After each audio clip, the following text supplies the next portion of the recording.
Welcome to Mintel's Little Conversation podcast. Welcome to Mintel Little Conversation, where experts bring you fresh ideas and new perspectives on how consumers eat, drink, shop, groom, and think. I'm Dana Mackey, Research Director at Mintel. I'm recording today from the city of our U.S. headquarters, Chicago. This is actually our last episode of Season 2 of Mintel's Little Conversation podcast. As we're heading into the last few weeks of 2020, I think like everybody else, we're pretty eager to put this year behind us and start celebrating New Year's early. So today, we're not going to talk about 2020, a 2020 wrap-up. We're going to start looking into 2021 and bring you some of the opportunities that are happening in our consumer categories. At this point in the podcast, normally I would have our guests introduce themselves, but we don't have any guests today because our panel is made up of hosts. So I'll start with the hosts saying hello. Hello, everyone. I'm Andrew Davidson, SVP and Chief Insights Officer for Compare Media, based in New York, and a host of this podcast. And I've been predicting the future of credit card marketing for the last 25 years. Hi, my name is Matthew Crabb. I'm the Director of Trends in Asia Pacific for Mintel. I've been with the company pushing 10 years. I used to be a retail analyst, and now I'm more of a futurist. Hi everybody, my name is Sam Dover. I'm a Senior Beauty and Personal Care Analyst in the Mintel London office, writing reports on the UK market. And like Matthew, I also used to work in retail as well, so I've got a background there too. I'm Edward Bergen. I've been at Mintel for 6 years, and I sit as a Global Food and Drink Analyst in the food and drink platform team, and used to be a retailer too, with some of UK's supermarkets. And I'm Andrew McDougall. I'm the Global Associate Director of Beauty and Personal Care Research at Mintel. I specialise a lot in hair care and skincare. And I'm just excited to be here, Dana, if I'm honest. Thank you, everyone, for joining us. We have a lot of expertise in the room, and I'm excited to get started. Because of the nature of the year, we've talked a lot about economic downturn decline in 2020. So I really want to move away from that because I know there's a lot of bright spots and opportunity, especially in our hardest hit categories.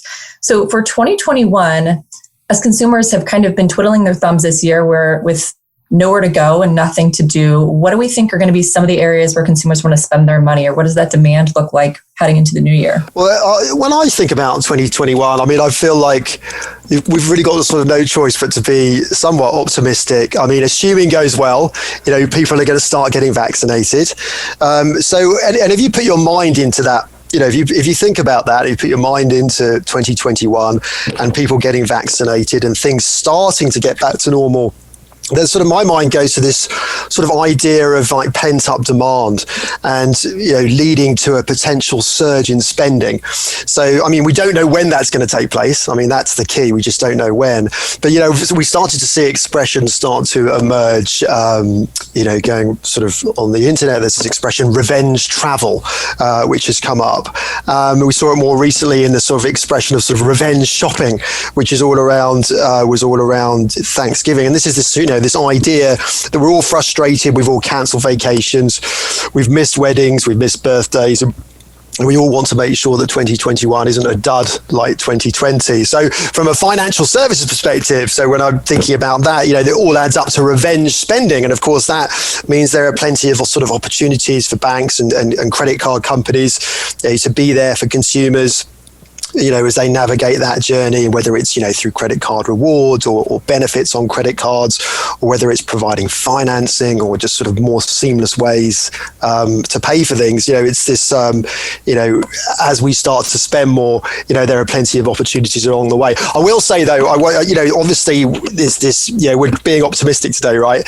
But there's this like two-tiered economy. There's this sort of two-tiered world that we live in. Right. So on the other hand, you've got a lot of people who won't be participating in that surge in spending, but then on the other hand, for banks and credit card companies, there are opportunities there too, right? So people are struggling financially. How do we help consumers on their financial journey? How do we help them navigate that, that financial situation? I like the idea of revenge spending, revenge travel, although I don't really know who we're getting revenge on. Are we getting revenge on COVID? Is that yes. Is that the revenge piece? Definitely. Okay, yes. All right. I think that ironed out any of the questions I had about that. Definitely getting revenge. I just think it's worth coming in now. We've been talking about this Christmas loads. So right now, I know this isn't about that, but obviously it's going to be a weird Christmas where we're not going to be spending a huge amount and we're going to be with small groups. So I've been writing a little bit about the idea that we're going to have Christmas in July, that old term, Christmas in July, that this is going to be the biggest barbecue event ever. Hopefully we'll have sporting events, and you don't have to spend a lot of money to get together with all your friends over the summer and do that drinking and the eating and the binging and the having fun. And I think that it's going to be a great comeback. Let's hope by the summer it's going to be, we're really going to want to party. And I'm quite looking forward to it, to be honest. Well, and even at Christmas, I was out buying my Christmas tree yesterday, and I was, at the same time, I read an article yesterday that said that Christmas trees are 50% up in terms of, everyone wants to get their sort of real Christmas tree, and the farms that make the trees are running out, It's an I will be happy, people are like, I will be happy. Whatever's going on, I'm going to maximize the opportunity to be happy during this, now and also throughout next year. I think it's important what Andrew said, though, about the two-tier thing in terms of, I think there will be people who want this revenge spending and do want to go out, but there is also going to be these people that have adapted their spend because of the situation now. It has been months. It's been almost a year that some people have really changed their patterns of behavior. For example, in beauty, which is mine and Sam's sort of special area, it's definitely the case that people are realizing that they'll reevaluate what they have on their shelves. They'll think about what they're spending their money on. They may buy less product, but they may also just buy more luxury. But there may also be people that don't go out and revenge spend. There could be people that are still anxious to go out and do this. We know that people are anxious to go back to salons, for example. So I think it's important. We do have this two-tiered. I think there are going to be these people that are on Ed's bubble of excitement, but I think there's also going to be these other people that are still going to be very cautious and very anxious throughout 2021 as well. So it's important that we recognize the opportunity there as well. How do we get to those consumers? Yeah, that's a good point. I mean, so I'm based in Asia Pacific. One of the biggest events in retail world, not just in Asia Pacific, but globally, happened last month. And of course, that was 11/11, and they racked up. I think it was just the Alibaba various sites racked up something just shy of 1 trillion yuan in sales in one day, which is just phenomenal. So, I mean, yes, revenge spending writ large, I suppose. But, one of the things that we saw in China, for example, was that after the pandemic went away there, people were still very cautious. So there was this one side, which is the caution because people didn't know what was going to happen next. But at the same time, there's this, let's start spending again. Let's reboot the economy and so on. And I think, with the IMF and the Asia Development Bank sort of looking at the economies of Asia rebounding next year, I think we're going to see a lot of that rebound in spending. But it will have changed people, this whole experience. I think people are rightly looking for better quality. They're putting off purchases, they're looking for more information. They're being more demanding of brands to come up with better reasons to buy. So it's not that people don't want to buy, but they want to buy something that's going to be adaptable, have various different uses, so that you're getting more bang for your buck. So we're seeing that change in perspective in the way people are spending and what they're demanding from brands. And this is one of the things I'm going to mention this now that we mentioned in our new 2021 trends that have just been published. I'm going to come back to that again. Plug. Because I think one of the things that I think we need to recognise as well is that, there's anxieties around going out and that'll impact spend. But on top of that, I think Andrew touched on it as well. It's those different budgets. I think there's opportunities there to cater to consumers at different budgets. And one of the things that we've been talking a lot about in the UK beauty market is the kind of growth of masstige beauty brands since the last recession, which has really given consumers a kind of new price point, which we think is going to kind of have a big impact on prestige going forward, because these brands kind of offer the formulas, the results that are available at a much higher price point, but at a more affordable position. And I think that's one of the things that there's a big opportunity there. And also it's going to, as I say, have an impact on prestige as we go forward. So yeah, I think that's an opportunity, but also a challenge, depending on where you sit in the market. Because one of the things that's fascinating during the pandemic, in terms of spend, people started spending differently, and as we talk about like this sort of pent up demand, sort of where start thinking about where they're going to spend again. I find it's really interesting when you look at like the stock market, which of course is it's a leading indicator of what things might happen, and of course the Dow Industrial Average was up like at record levels last week. But of course, since the vaccine announcement, what are the stocks that are up? It's travel, it's retail, it's real estate, it's all of these areas of spending which was were decimated really by the pandemic. But you've seen these like some companies that have emerged. We had earlier in our season, I had a great podcast with Thomas Slide and Mark Miller. We were talking about buy now, pay later, and brands that had emerged on the scene, almost like made for the moment. With this installment financing, which where consumers can spread their payments over time. So these are the likes of Affirm or Afterpay and Sezzle. These are the companies that will continue perhaps to make the most of these opportunities as we sort of navigate the economic situation going forward. Yeah, no. Firstly, like the Peloton bike, where they've realize that no one's going to the gym. You can pay £45 a month and for 2 years, and you've basically got an amazing gym at home with an amazing piece of equipment, even though it costs £1,800 or whatever it is. Yes. On that one, on the appliances, or that kind of idea that we're shopping for. We are buy now, pay later. There's been a big thing this year where food appliances, firstly, the technology coming out is insane. There's new things all the time with multiple air fryers and slow cookers and pressure cookers all in one, and all different products. We know the bread maker did well this year. We saw big sales of those. But I think that, and answering Andrew's point earlier, you can get some of these items quite cheaply, and coupled with consumers' capability to cook, which we know has definitely improved this year, that opportunity to maybe offer new cooking opportunities to consumers. So we're seeing new meal kits that they can use, that they can cook in their appliances that they've bought. Especially cooking at home might continue, especially for those nervous consumers who might want to do some food tourism at home instead of traveling abroad. So there's been a few like little bits in the market that's really going to help consumers to things like cooking and buying new products that they may never have tried before because the accessibility is improved. So there's a few little bright spots there. Yeah, I just want to pick up on that because one of the interesting points about appliances, back in May, we were reporting on the consumer market in India. And one of the things that happened there was that people started buying huge amounts of dishwashers because, well, you think about it, you're stuck at home for a start. And in India, a lot of people have domestic help.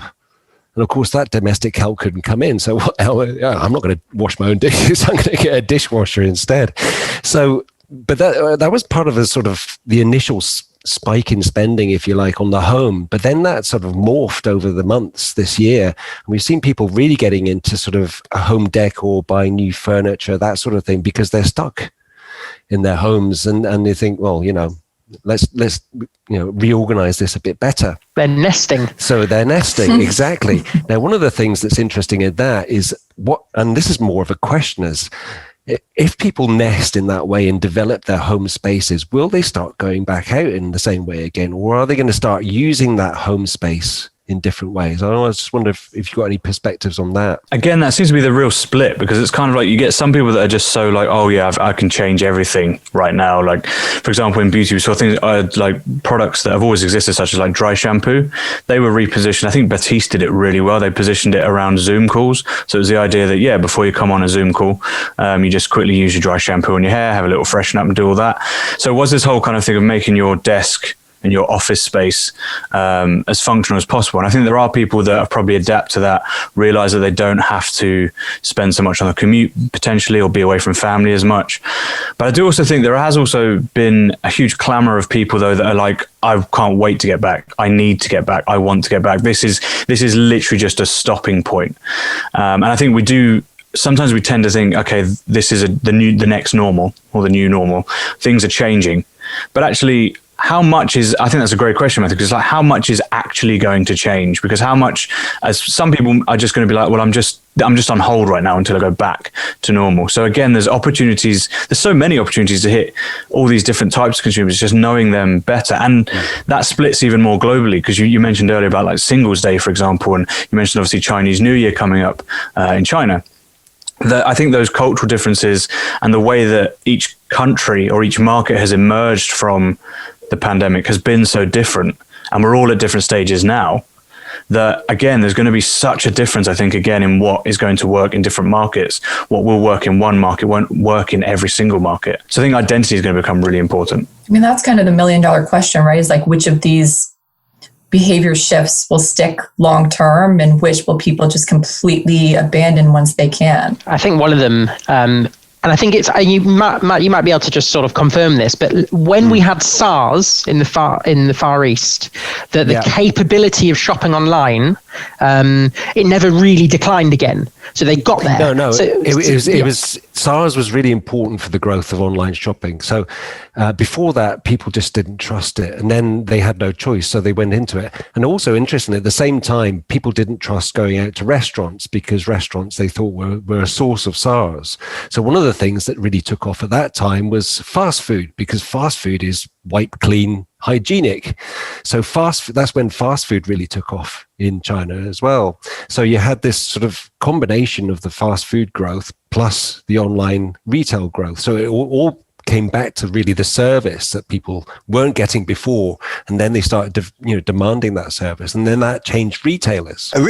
Just to throw in one thing here, though, which is interesting, is like, I mentioned earlier, the stocks that were on the rise, of course, after news of the vaccine was like travel and retail, etc. But of course, the stocks that decline on news of the vaccine, Peloton, Zoom, some of these things that we've been referring to and using so much during the pandemic. I think one industry where we've seen some lasting change, or might be lasting changes, in movie theaters. We got the announcement last week that Warner Brothers will be releasing all their 2021 movies that are in theaters on HBO Max at the same time for 30 days, kind of eliminating that theatrical release window that we've had forever, where movies first come out in theaters and then they come out on streaming, and now they're doing these dual releases. And there's a big question mark.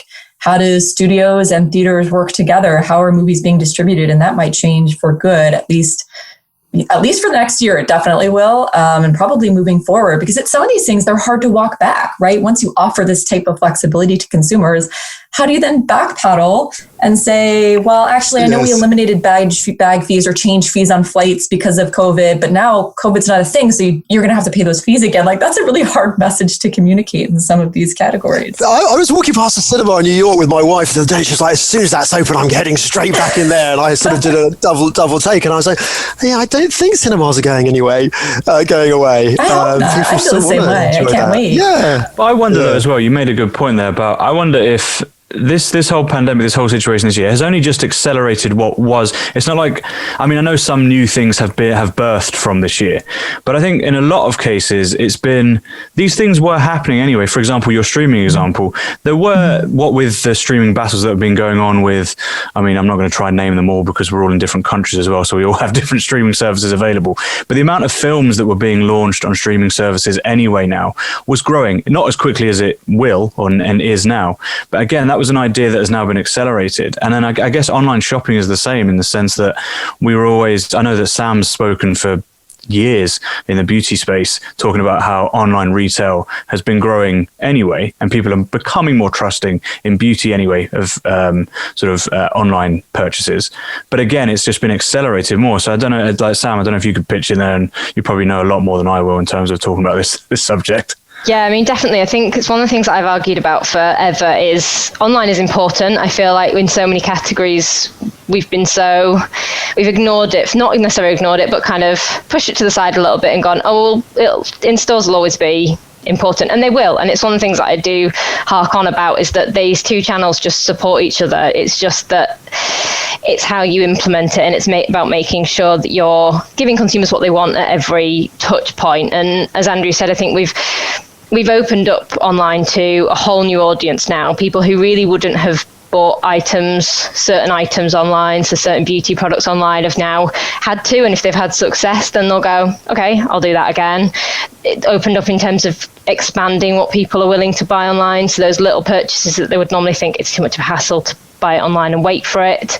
Now they've become more accustomed to doing that, and I think it's going to be about how you evolve that online experience to meet those demands. So we've seen some more innovation around making websites easier to use for, people with disabilities, people of different age groups. I think that's a big opportunity. And then on top of that, it's then about reevaluating what the role of a store is. So, we've seen an awful lot in the press about the death of the high street once again, because we've obviously had some big names, big retailers fail in the UK in recent weeks. But I think spend will naturally move back into stores. People like shopping in physical spaces.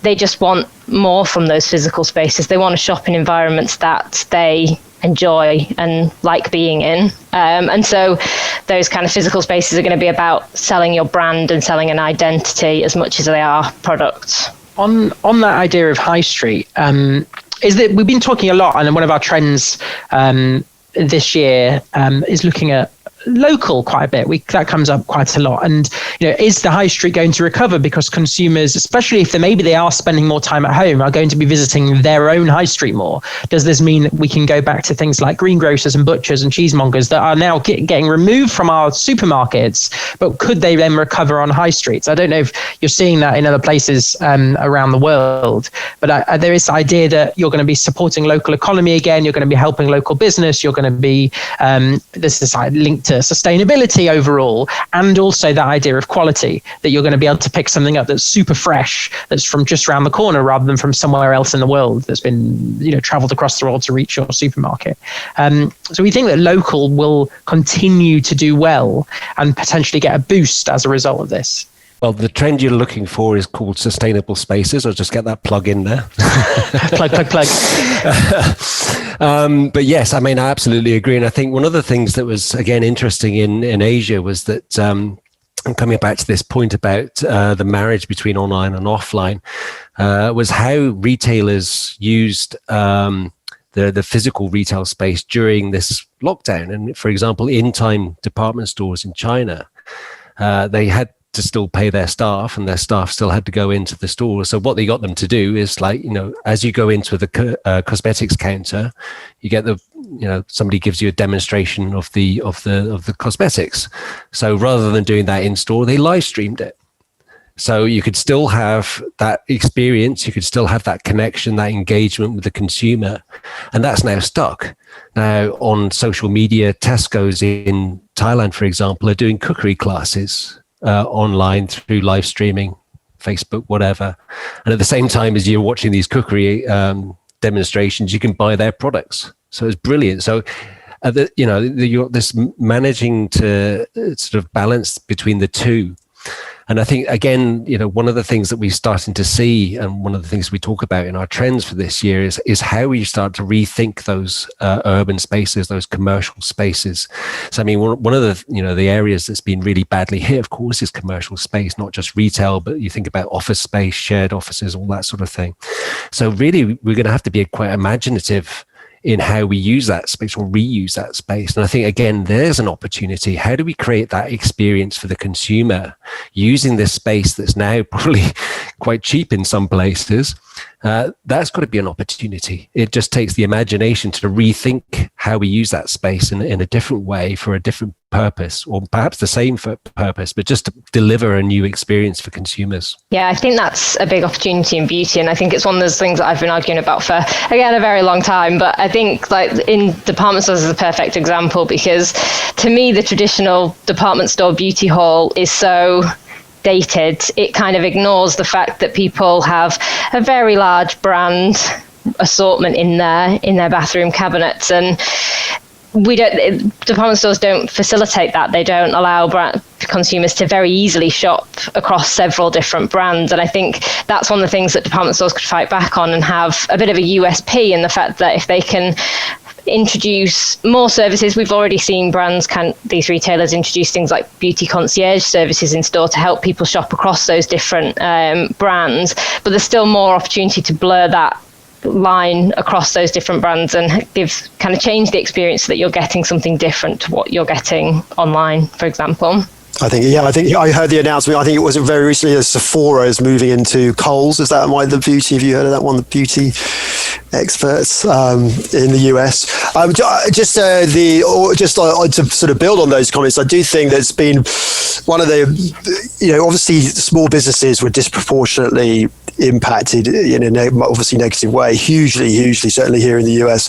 But those brands that have been able to sort of really think long term, like to your point, Matt, like really think about the future, I think have been, sort of investing in the future. Like examples like American Express continue to invest in their airport lounges, or, some cruise liners, the cruising industry has been devastated, but like some of these companies continuing to build new cruise ships, and sort of seeing this as an opportunity to sort of almost invest and sort of build up their brands and build up their capabilities so that the other side, they can sort of come out ahead of the game. So it's been interesting to see how some of those brands have evolved. On that idea of, I guess, new opportunities, maybe some new brands that are going to evolve. I think this year that one of the capabilities that's increased is consumers' knowledge around so in the food and drink space, what food and drink, what different functionalities food and drink has. A simple one might be that we've had a lot of talk about vitamin D, for example, that people are taking those supplements because linked to COVID-19 and so on, they've learned that it's good for you. But I think that's the same across a lot of different ingredients. So I think that there's consumers' knowledge has increased, which brings new opportunities for new brands to do, talk about food and drink in different ways. We had a great example last week where I think in Singapore, they've launched cultivated meat for the first time, but actually they've launched it for the consumer, and we're going to see this growth of lab grown maybe more swiftly than before because consumers are trusting science a little bit more after this year, and also maybe have a few fears around the meat that they're eating. So that idea of quality becoming quite important to them. So I think that there's a series of new opportunities for I guess in that health and wellness space and that science space that maybe consumers wouldn't have trusted before, that now they're really up for it. Yeah, I think with that, I don't think you can kind of have any of those things without better traceability. And it comes back to this kind of support local idea. Everybody's shouting about, support local businesses, which is obviously great, but at the same time, there's going to need to be more evidence in terms of how much you're actually supporting local businesses. And, so if you're supporting that local retailer down that local grocer, that local store, where have those products come from? What's the supply chain? Is it actually that local, or has it, where's it been shipped from? And it's going to be all about that. We need far more transparency throughout the supply chain so that consumers can actually see exactly what they're buying and where it's come from, because there's no point kind of saying that you're producing things sustainably or you're kind of selling sustainable goods if you're not getting them to your store in a sustainable way and things like that. I think there'll be a lot more pressure in terms of that going forward. Particularly in the beauty industry as well, traceability and transparency is something we've always battled with, probably more so than a lot of other industries. So that's definitely going to be the case. And I definitely think, coming on from the sustainable spaces and this whole community pillar that we've been talking about now, I do also think it's right as well to shout out for sustainable issues. We've seen how human pollution, or the lack of human pollution, has affected the planet in a big way. And I think sustainability is one of those things that maybe in 2020 hasn't been the priority at the top of our minds, but I definitely think it's now going to see an acceleration off the back. So again, there's your opportunity as well, those brands that can play in that space. And rather than just using the buzzword and just dropping the word in there, I think actually being sustainable, showing you're being sustainable. In beauty, we've already seen like a lot of the big players, if not all of the big players now, have actual commitments in place. And that's great to see actual trackable commitments in place for 2030, that it needs to be done. We know it needs to be done. We're getting told all the time about how we're sort of killing the planet and things like that. So yeah, I think going forward, that's going to be a big driver and a big opportunity as well, is to really focus on what we're doing with carbon emissions and what we're doing with climate change, and how every industry, not just in beauty, but I know I've been speaking about it in beauty, but every industry is taking that seriously. Because ultimately, although we always talk about killing the planet, we're actually just talking about killing ourselves. I mean, the planet is going to outlast us, guys. So yeah, it's about keeping our lives going as much as possible. So I think that's going to be a key thing for people to sort of tack onto. And it's also about making it digestible and understandable for consumers, because it's all well and good, all these, like, you know, this companies are doing amazing things out there, but if the consumer can't actually see it and feel it and understand it on whatever they're buying, then it's not going to really hit home. And the message is so important, the way you put the message across. Like, you know, some people get absolutely riled from, you know, a 16-year-old telling you that you should change the planet, because it's like, oh, who is she? Why is she? I'm not talking about anyone in particular there, obviously. But they do. People get so rattled by sort of the youth of today talking about these issues and things like that. It's really important to have that message. I don't know the complete answer, actually, because I don't think there is a global answer. But yeah, to not do it in a patronizing way, just to do it in a completely supportive way. But that is ultimately what we need to achieve, I think. In last year's holiday episode, all of our hosts went around and said their New Year's resolutions to give brands at least a one-on-one idea of areas they can innovate. So let's do the same thing as a wrap up this year, and everyone can share their New Year's resolutions with the group. I know Ed is really eager to give us a little follow-up on what happened last year and bring us into the new year with 2021.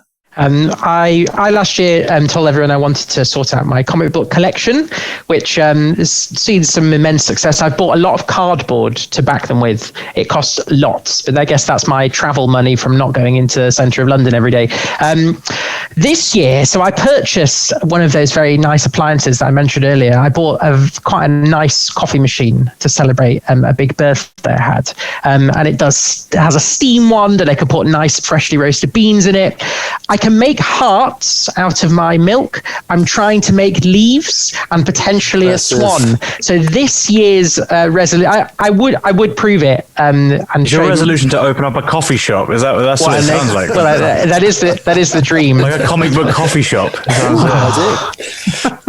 Please, will you invest in me? Yes. Thank you. So that's I want to be able to make leaves and swans out of milk in my coffee. That's my 2021 Very aim. Nice. I do recall mine now. I remember saying that because I had a big birthday this year, and I was telling everyone that I was going to do this sort of big trip to the Grand Canyon. I don't know if you guys remember that, but well, guess what? I cancelled it. That's Arizona. It was in the summer when things were spiking in Arizona, so I had to obviously cancel the trip, like millions and millions of people did this year. So mine will be to do a bit of revenge travel in 2021. I don't recall. I think last year I don't think I said I had one. So I don't really have one this year either, but maybe I would just be playing catch up, actually, because like you said, Andrew, a lot of trips were cancelled. So I think 2021, my resolution is pretty much going to do what I was going to do in 2020. So travel and see people and catch up with family. So I think that's going to be my resolution, is to make sure that I actually physically see people now. As long as it's safe and it's okay to do so. I think I'm getting a little bit Zoom tired. A little bit, as much as it's lovely to connect with people.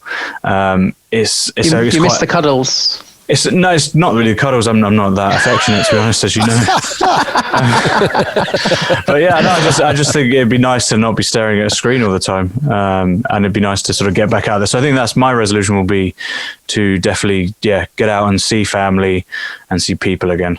Yeah, I'm going to jump on the bandwagon here. And I think I did the same thing as you last year, Andrew, and did not give a resolution either last year. So, and again, I think travel, see family, see friends. Yeah. And one more is probably take more pictures. I feel like my phone reel is notably empty this year, which obviously has driven a little bit in COVID-19. And so I feel like maybe get back into taking pictures and creating memories rather than being sat in my living room. Yeah, I'm not one for making New Year's resolutions usually. And again, I'm not going to be particular. What a wonderful festive bunch we are. Do you want to invest in Ed's coffee shop business? Yeah. Well, get a vaccine. Send me the proposition and I'll let you know. Will do. I'll write it up. Show me the money. Yeah, likewise. Yeah, I mean, I haven't seen my kids in over a year, so I need to get back to the UK and see my kids. I've got various things I want to do this year coming. I want to write more for myself rather than for Mintel. It's just, and just start doing some things that I've always meant to do and never got around to. One of which, I mean, a simple one, really simple one, is just composting. Very nice. Last year, I issued a public challenge on this podcast to our Associate Director of Lifestyles in the Toronto office, Carol. We did a burpee challenge last year to see who could outlast each other. I don't remember who won, but I will issue the same challenge this year and do our January fitness challenge with our Mintel colleagues. So hopefully we can rope all of you in to do that with us as well. Normally, I would say thank you for listening, subscribe, rate, and review this podcast on iTunes, and we'll be back next week. But we won't be back next week because this is our wrap-up of Season 2. So listeners, please subscribe, rate, and review, and we will be back for Season 3 with another episode of Little Conversation.